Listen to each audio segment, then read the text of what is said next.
शोषितों वंचितों के जीवन में एक ऐसा ही उजाला तैयार कर देगी जैसा उजाला आपने यहाँ अभी मेरे कहने के बाद कर दिया है। मैं आपसे अपील करूंगा नौजवान साथियों, बैठ जाओ।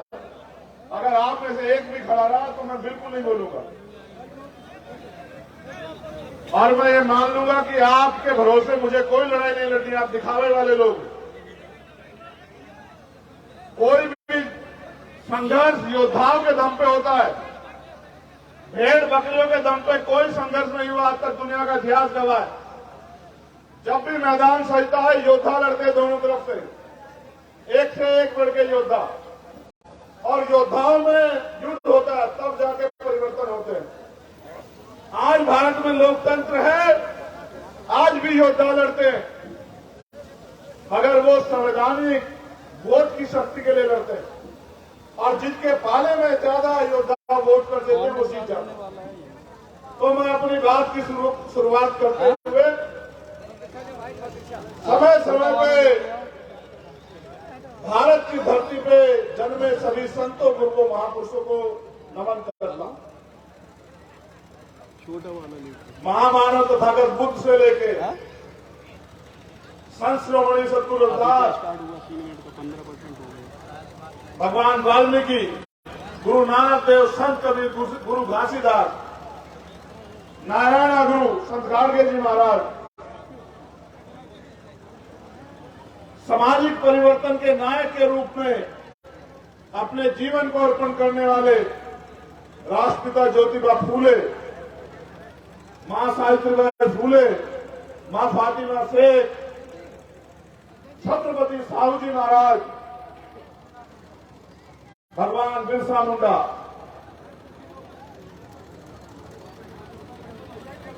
उत्तर भारत में अर्जक संघ के माध्यम से मानवता के आंदोलन को आगे बढ़ाने वाले महामना रामस्वरूप वर्मा, चौधरी महाराज सिंह भारती, बाबू श्री दयाल चौरसिया, संत राम बीए प्रजापति,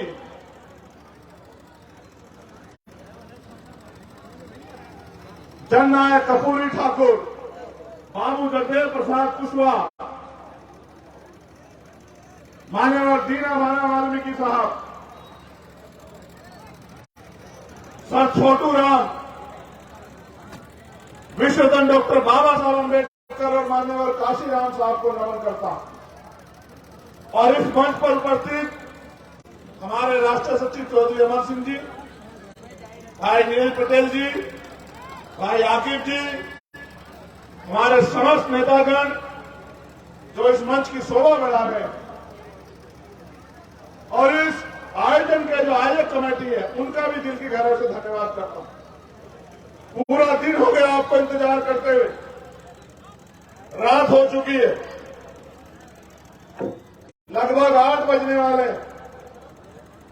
मैं आपके प्यार, विश्वास, धैर्य और समर्पण को जितनी भी बार धन्यवाद करूं कम, लेकिन जो बात मैं आपसे कहना चाहता हूं, जिसके लिए आज हमने संविधान बचाओ, आरक्षण बचाओ संकल्प यात्रा निकाली और जो प्लान हम पूरे देश में कर रहे हैं, उस खतरे से वाकिफ कराना मेरी आपको जिम्मेदारी। समाज साथियों, भारत में वंचित वर्ग के लोगों को कोई भी अधिकार मांगने से, रोने से, चिल्लाने से, हाथ फैलाने से नहीं मिला। समय समय पे इसके लिए हमारे महापुरुषों ने कुर्बानियां दी, जिनके नाम मैंने लिए, उन्होंने सबने अपना जीवन, अपने सुख सुविधाएं त्याग कर मानवतावादी आंदोलन को मजबूत किया, अंधविश्वास, पाखंडवाद के खिलाफ आंदोलन चलाया और उसको असली ताकत के रूप में डॉक्टर बाबा साहब अम्बेडकर ने भारतीय संविधान के रूप में एक ऐसी ताकत हमको सौंपी, जिस ताकत ने पशुओं जैसा जीवन जी रहे शोषितों को इस देश की राजगद्दी पे बैठने का अधिकार और अवसर देने का काम किया। सम्मानित साथियों,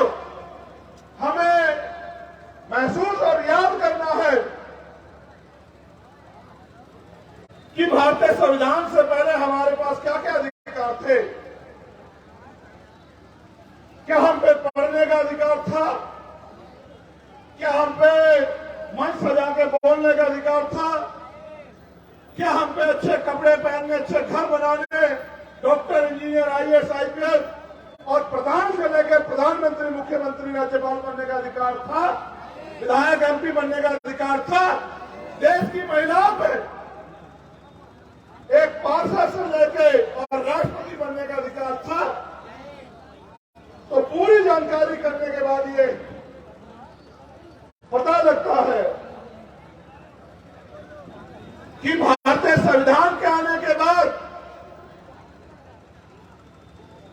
जिन पे ना के बराबर अधिकार थे, उस हर एक व्यक्ति को भारत में समता, समानता, भाईचारा, अवसर की समता और स्वाभिमान सम्मान से जीने का अवसर जो है वो भारत के संविधान ने दिया।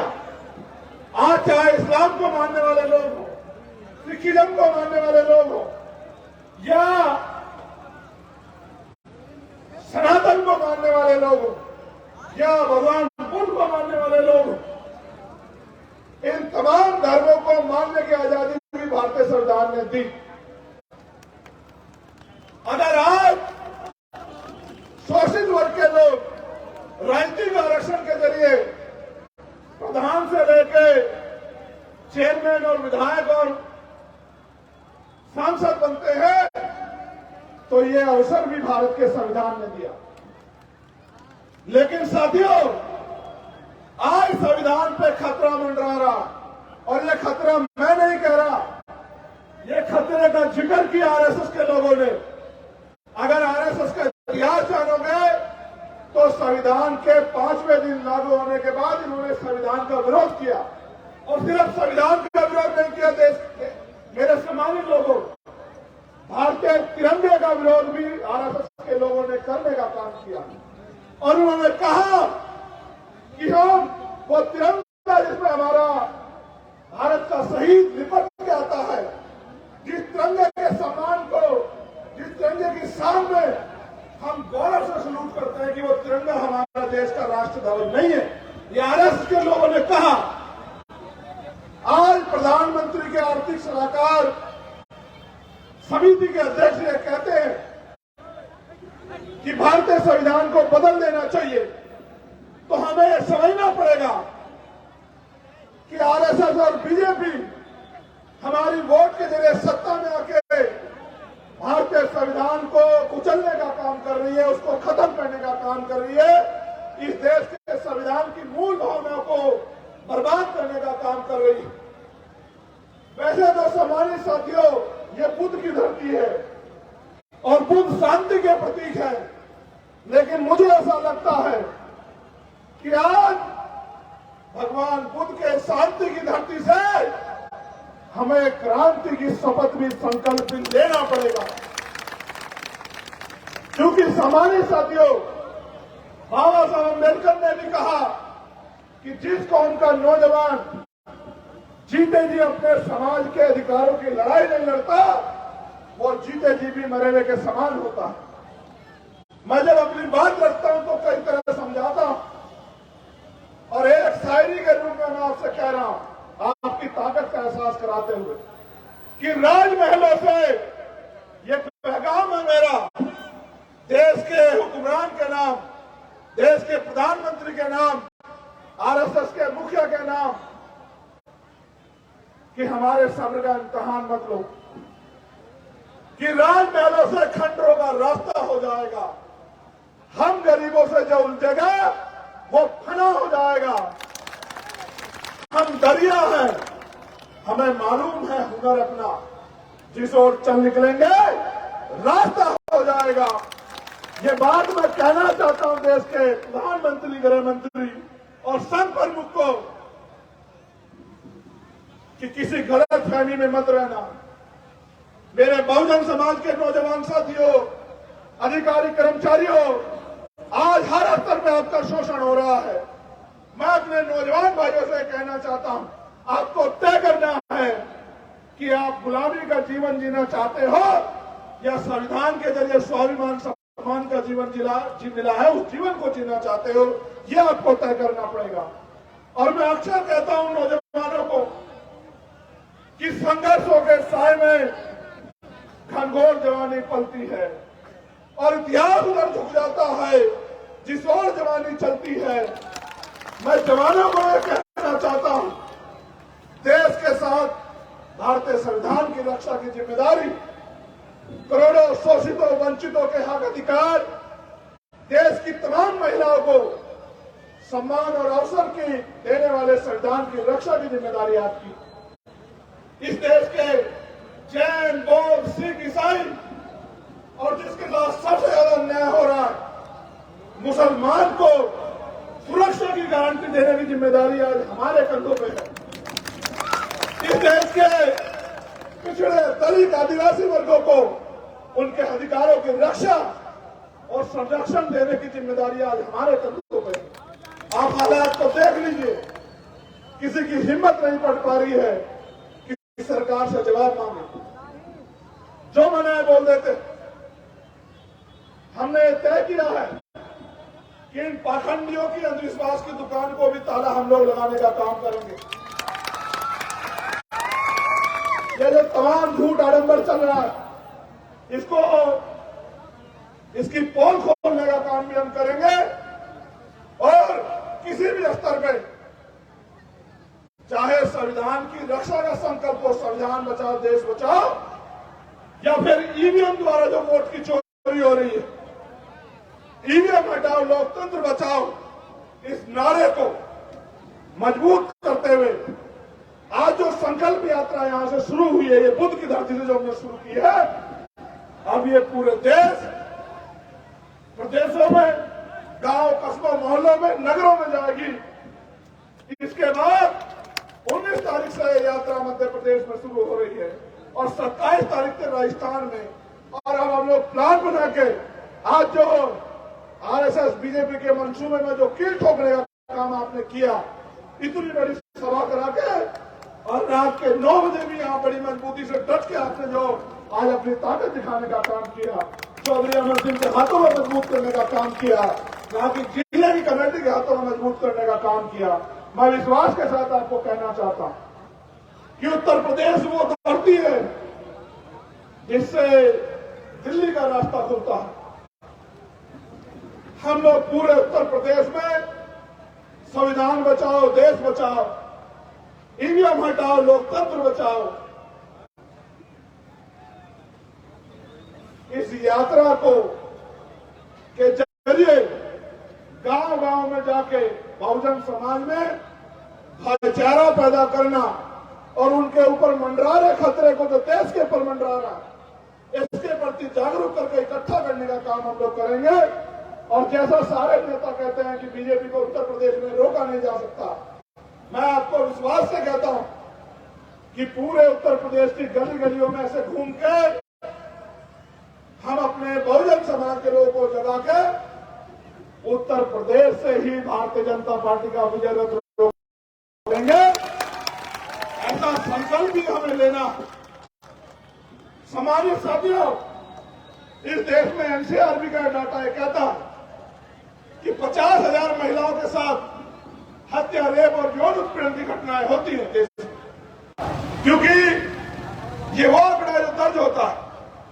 असल सच ये है कि 10 में से इन सत्ताओं के आगे एक मामला दर्ज होता है, यानी कि एक्चुअल घटनाएं 5 लाख के करीब है।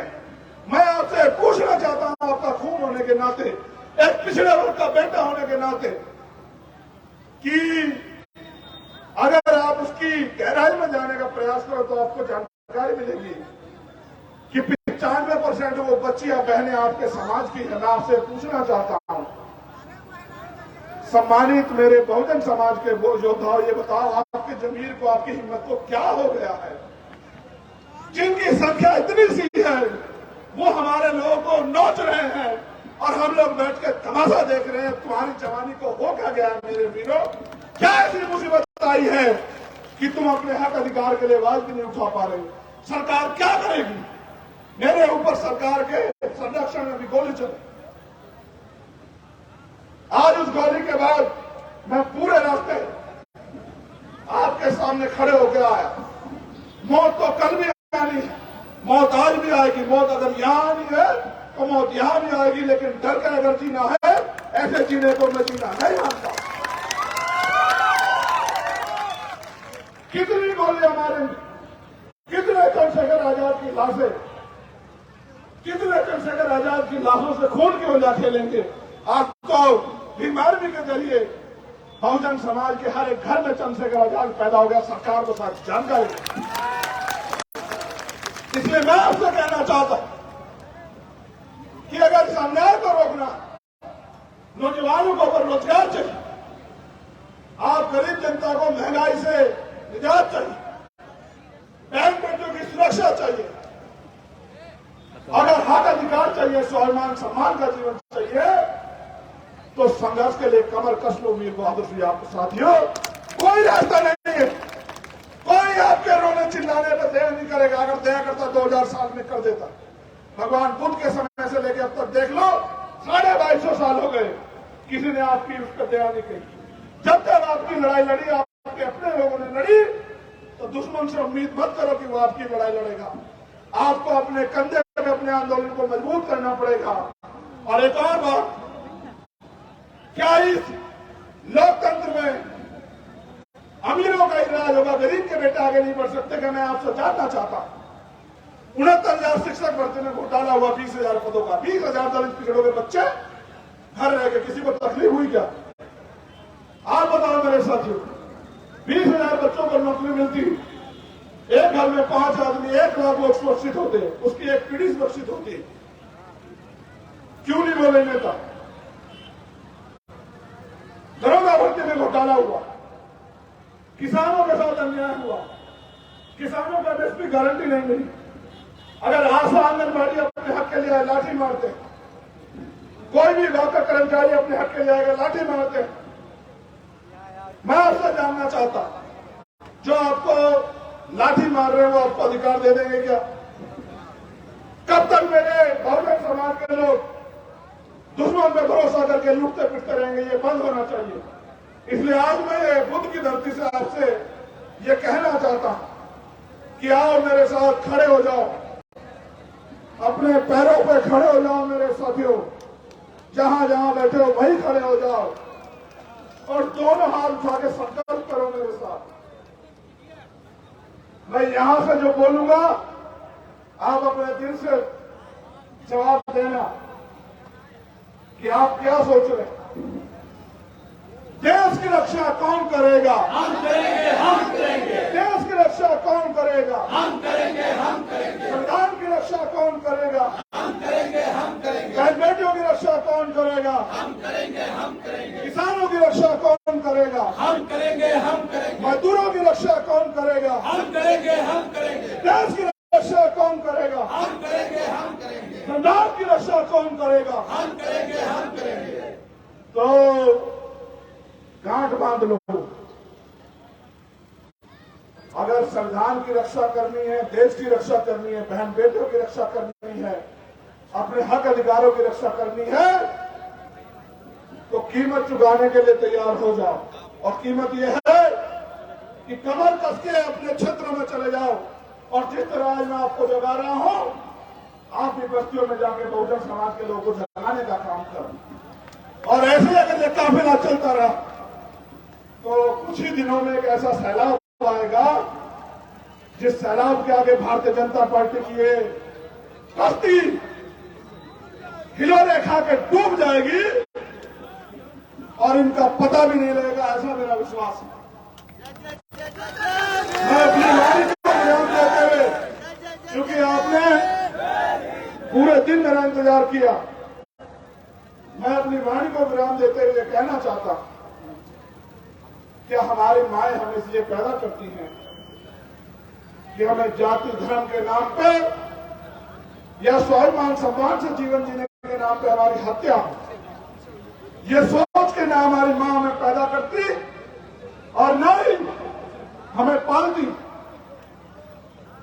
उस मां के कर्ज को भी हमें चुकाना है। वो मां भी हमसे उम्मीद करती होगी कि एक दिन हमारा बेटा उस मां के अधूरे सपनों को पूरा करेगा। मैं आप अपनी जेब में हाथ डाल के देखो मेरे लोगों, क्या मां के सपनों को पूरा करने की साधन आपकी जेब में है मेरे लोगों? कितने लोगों के पास 4 रुपयों की गाड़ी है? कितने लोगों के घरों में एसी लगे? कितने लोगों ने अपनी मां को हवाई जहाज से सफर कराया? कितने लोगों ने अपनी बहन को विदेश घुमाया? कितने लोगों ने बिजनेस लगाए, फैक्ट्रियां लगाई? कितने लोगों को उद्योग धंधे हैं? कितने घरों तक सरकारी नौकरी पहुंची? हाथ तो जाना, क्या धर्म की लड़ाई में गुजरे? धर्म आपके मुद्दों को दबाने की एक दवा है उनके पास। धर्म को हथियार बना के भारतीय जनता पार्टी हमें बेवकूफ बना के इकट्ठा करके अपना राज चला रही कि धर्म के भीम को जवाब आप जानते हैं कमंडल की काट मंडल है। हमें मंडल के आंदोलन को पुनः खड़ा करना पड़ेगा। जातिगत जनगणना होगी, मंडल कमीशन की बाकी सिफारिशें लागू होगी, सामाजिक पुरुषों का शिक्षण करेगा। लेकिन जैसा मैंने कहा कि ना मैं सरकार को भूलूंगा और ना आपके कार्यकलाप को भूलूंगा। आप मेरी रक्षा करो ना करो, छोड़ो, आप मेरे लोगों की रक्षा करो, क्योंकि उनकी मेहनत कमाई की टैक्स लेके आप लोग कुर्सियों पर बैठे, डीएम साहब और एसएसपी महोदय यहां जिले में। ये बात आप याद, आप ये मानना कि जितना समय दिल्ली से आने में लगता है उतना ही समय लगेगा, लेकिन उस दिन मैं आपको बताऊंगा कि मैं अपने ऊपर हुए तमाम तरह के विरोध को सह सकता हूं, लेकिन अपनी बहनों, माओ, अपनी बच्चियों और अपने भाइयों बुजुर्गों के सम्मान के साथ कोई समझौता नहीं कर सकता। इसलिए मैं आप दोनों अधिकारियों के लिए मंगल कामनाएं करता हूं और आपसे कहता हूं कि भाई हमारे लोगों के लिए यहां कानून व्यवस्था करके न्याय का ऐसा माहौल बना के रखना कि कभी आपको और मुझे एक टेबल पे बैठना ना पड़े, क्योंकि जिस दिन आप और मैं एक टेबल पे आमने सामने बैठेंगे न्याय के लिए, अगर मैं यहां आया तो शायद अगले दिन मुख्यमंत्री, क्योंकि न्याय तो मैं लेकर जाऊंगा, लेकिन अगले दिन मुख्यमंत्री आपको इस जिले में नहीं रखेंगे, वो शाम के टाइम आपको किसी और जिले में भेज देंगे। और अगर मेरे लोगों ने मौका दिया और हम उस टेबल पे बैठे, जिस टेबल पे, जिस कुर्सी के कलम में ताकत होती है, तो विश्वास करना मैं आपको सिखाऊंगा कि किस तरह से कानून व्यवस्था दुरुस्त रखी जाए। जय भीम, जय भारत, जय मंडल, जय जवाहर। भारतीय संविधान जिंदाबाद, जिंदाबाद, जिंदाबाद। भारतीय संविधान जिंदाबाद, जिंदाबाद, जिंदाबाद। भारतीय संविधान की रक्षा कौन करेगा? भारतीय संविधान की रक्षा कौन करेगा? हम करेंगे। भारतीय संविधान की रक्षा कौन करेगा? हम करेंगे। बहुत बहुत धन्यवाद। अपना प्यार भाईचारा बना के रखना, ऐसे एकजुट होकर लड़ना। में हमें सरकार